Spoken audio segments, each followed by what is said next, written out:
Good evening. I'm John Batchelor. This is the John Batchelor Show.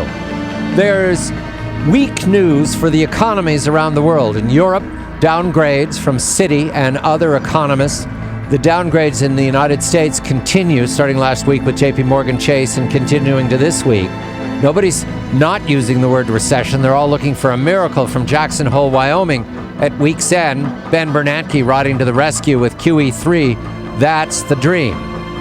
There are other economies, however, and we learn from them by looking at how they do it. For instance, taxes. Gordon Chang of Forbes.com and The Daily joins me because we're going to talk taxes in Hong Kong, Gordon. And that's not anything easy because, as I've learned from you, this is a system that's unlike anything I've ever heard of. Yeah, and it's probably a lot better when you look at it from any number of different perspectives. Low tax rates, low administrative costs. This is what Steve Forbes has been talking about in terms of where our tax system should go. It sounds like the Tea Party should pack your bags and ready to go to Hong Kong. There is a kicker here, though. We're going to get that from Tom Holland, who writes the Monitor column for the South China Morning Post.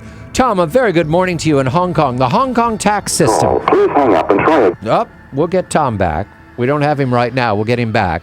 As I understand the Hong Kong tax system from Tom, Gordon, what we have here is a tax on salaries. Is that correct? Yeah, there's a salaries tax which is levied on basically high salaries. So, for instance, you have out of a colony or now a special administrative region of 7 million people, it's imposed only on around 600,000.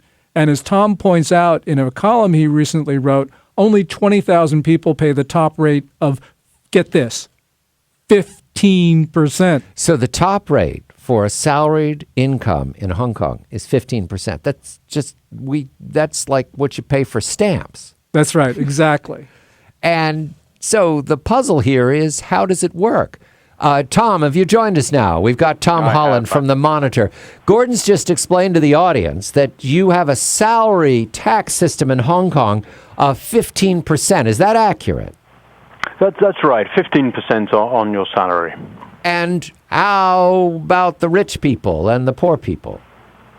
Well, the poor people don't pay anything, which is very pleasant for them.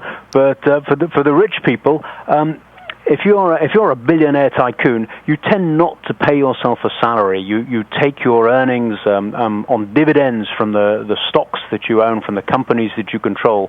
And dividends in Hong Kong are not taxed, and neither, indeed, are capital gains. So if you're very wealthy, you're tax-free. Now, so if you live on, say, the income from bonds and the income from stocks and the income from selling real estate somewhere, and that's all taken as capital gains, you pay no taxes at all. Is that correct, Tom? You pay no taxes at all. Everything to like here. Gordon, what's the kicker? Well, as Tom explains, basically the Hong Kong government, and this was true of the colonial government, and it's now true of the special administrative region government under the People's Republic of China, has a property-based system where the government really relies on property revenues. And that's where the rich get taxed because many of the rich are property barons. That's what's driven the Hong Kong market. And so there are high taxes on real estate, or the state retains the real estate. Which is it, Tom? Well, the government sells leases on the land that it owns. The government owns all the land. And the only people who can afford to buy those leases are the billionaires, the property developers. So they buy the land, they develop it, they build huge housing estates, which they then sell on. They sell on the apartments to the ordinary people.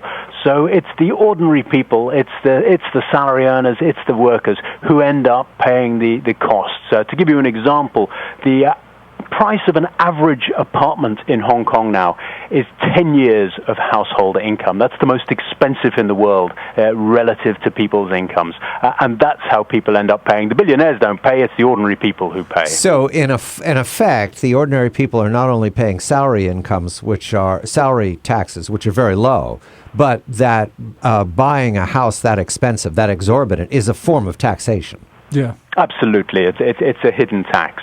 And the administration is okay with this, or are people unhappy? I mean, I would be very unhappy if I had to pay 10 years' salaries to live in an apartment. I've seen the apartments. I mean, they're okay, but they're not luxury. Well, they're certainly not. I mean, we are talking in many cases very, very small apartments, 350 square foot to 700 square foot for an entire household. I mean, you stretch your arms out, you touch the walls on either side. Right, and so they put things on the ceiling. I've seen those pictures, right.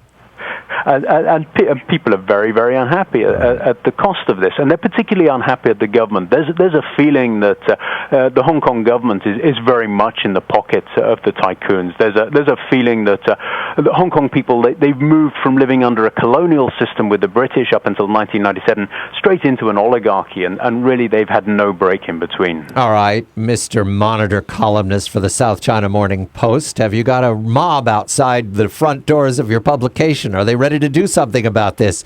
Challenge the government, for example, Tom. Well, we are seeing an increasing number of protests against the government, against the tycoons. It's a small movement so far, but there is, as I say, a growing groundswell of dissatisfaction, and that certainly has got the government concerned. It's tinkering around the edges, trying to make property a little more affordable, but actually those measures have backfired, because one of the things it's done is try to discourage speculation in property markets. So they've increased the down payments that you have to put down when you borrow money to buy a new property. And that, of course, has made property less affordable, because people have to put down 3 years of household income just to buy an ordinary apartment. Tom, is this going to affect the value of apartments? Because a lot of people in Hong Kong, a lot of their net worth is tied up in their apartments, right? So that's right. I mean, some people believe that the government's measures could cause a fall in property prices. We haven't seen that yet, and the government is very anxious to avoid that, because although we do have a sector of the population very unhappy that property prices are unaffordable as they are, we also have about 50% of the population whose household wealth is tied up in the houses they own. Property here is seen very much as an investment, not just as somewhere to live. And of course, that sector of the population, a very vocal sector, would be extremely unhappy if we did see a fall in property prices. There's some kind of perverse irony here, Gordon. This is the People's Republic of China, right? And what we've got here is a system that's built so intricately that it couldn't stand interference from Beijing. I mean, is this a form of keeping Beijing out? Don't muck with us because you can't understand it? Well, it is an oligarchy, as Tom points out, and basically north of the border in the real People's Republic, you also got an oligarchy. So, basically, I guess you got the two sides moving together. I mean, maybe that's a little bit too cynical for Tom, but, that's sort of the way that I see it. And Tom, have you tried a VAT? Because it's often recommended here in the United States, and they use it in Europe. Of course, nothing's worked in Europe recently, so I don't want to raise that as a good example. But in any event, a VAT in Hong Kong. Well, the government has tried to introduce a goods and services tax. That met with fierce opposition. The problem there is we do have a large number of relatively poor people in Hong Kong, and they spend pretty much everything they earn each month, largely on food and housing. And if you begin putting a sales tax on things like food, you're really taxing the poor on everything they earn. Once again, it wouldn't affect the rich because they don't spend so much of their income. So that's considered a very backward tax and really was extremely unpopular. And bear in mind that the government doesn't actually need to raise more revenues. The Hong Kong government is sitting on a huge accumulated surplus, something like 1 trillion Hong Kong dollars in accumulated surpluses. That could fund its spending for years. So the government doesn't actually need more revenue. It's got money coming out of it. And that government is a standalone. It's there's a firewall, it used to be called a Chinese firewall, between Hong Kong and Beijing. They can't get their hands in on that, Tom? Well, the Hong Kong is what's called a special administrative region. The senior official, they call him a chief executive here, is effectively appointed by Beijing, and otherwise the territory is run by a civil service, which is largely inherited from the old British system. But this government is almost completely unaccountable, and indeed is seen increasingly by the Hong Kong population being very much in collusion with the cartel of tycoons that pretty much own and run all the businesses in Hong Kong. Tom Holland writes the Monitor column for South China Morning Post about the peculiar, unusual tax system in Hong Kong, although that last remark, Gordon, about the plutocrats running everything and life is seen as unfair, we recognize that in New York. Well, yes, of course. Life is unfair. John F. Kennedy said that, right? I'm John Batchelor.